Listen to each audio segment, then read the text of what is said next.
Pour la nouvelle étape de sa remontada, François Fillon a choisi le Zénith de Toulouse. Malgré les affaires, le candidat des Républicains espère toujours convaincre le plus de Français possible. Et je suis là pour soutenir François Fillon, que je soutiens depuis septembre 2015, donc au tout début de sa campagne pour les primaires. Et je suis là parce que je pense que ça sera le dernier atout pour la France pour pouvoir changer les choses. Sinon, on fait le lit d'un FN qui sera vraiment élu en 2022. Je suis là pour pouvoir voir un petit peu plus en détail son programme, voilà, pouvoir me faire une idée précise en fait, de ce qu'il compte faire pour la France. Et voilà, puis participer à un meeting politique, c'est la première fois pour moi, donc voilà, je trouve ça intéressant aussi culturellement de participer à un meeting politique. En fait, je crois en son projet. Après, effectivement, toutes ces affaires d'une question morale, c'est assez inadmissible, on va dire. Mais je pense que c'est peut-être le meilleur, celui qui a le plus d'idées pour la France actuellement. À 18h30, le champion des Républicains est entré sous l'acclamation des 5000 personnes présentes. Le Zénith était toutefois loin d'être plein. Les cadres locaux du parti, Laurence Harribagé et Jean-Luc Moudenc, ont enfin pris la parole avant le candidat. Nous ne voulons ni du communisme, ni de l'extrême droite, ni de l'aventure ambiguë de ceux qui, à force d'être d'accord avec tout le monde, ne pensent plus rien. C'est justement quand c'est difficile qu'on doit être présent, qu'on doit se serrer les coudes, qu'on doit se mobiliser et que l'écurie doit porter son champion vers la victoire au finish. Point fort de son programme, François Fillon n'a pas manqué de présenter ses propositions pour l'industrie française.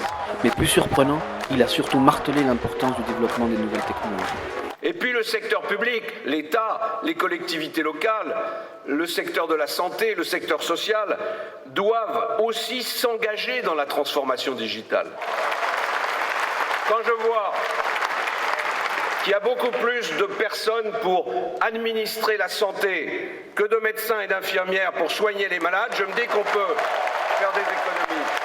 Le candidat des Républicains n'a pas non plus manqué d'aborder sa position sur l'immigration et l'intégration des étrangers. Ça n'est pas à la France de se plier à des coutumes qui sont contraires à nos valeurs et à nos...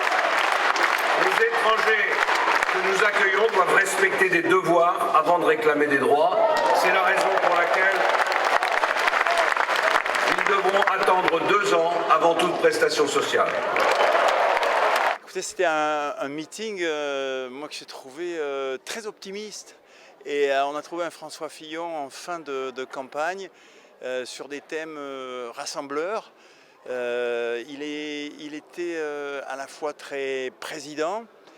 En fin de discours, il a vraiment fait un passage très fort sur la politique étrangère, sur la souveraineté, sur la diplomatie, donc il était très présidentiel. Et en début de discours, là il a été surprenant parce qu'il a été très geek et très toulousain.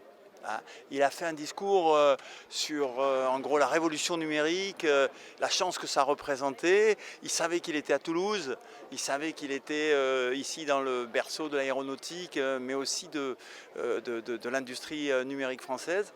Et j'ai trouvé ce mélange à la fois geek et toulousain en début, et puis très régalien et présidentiel enfin, très intéressant. Très intéressant. Ceux qui en étaient déjà convaincus avant le meeting le sont encore plus. Mais prêcher des convaincus ne suffira peut-être pas à faire mentir les sondages.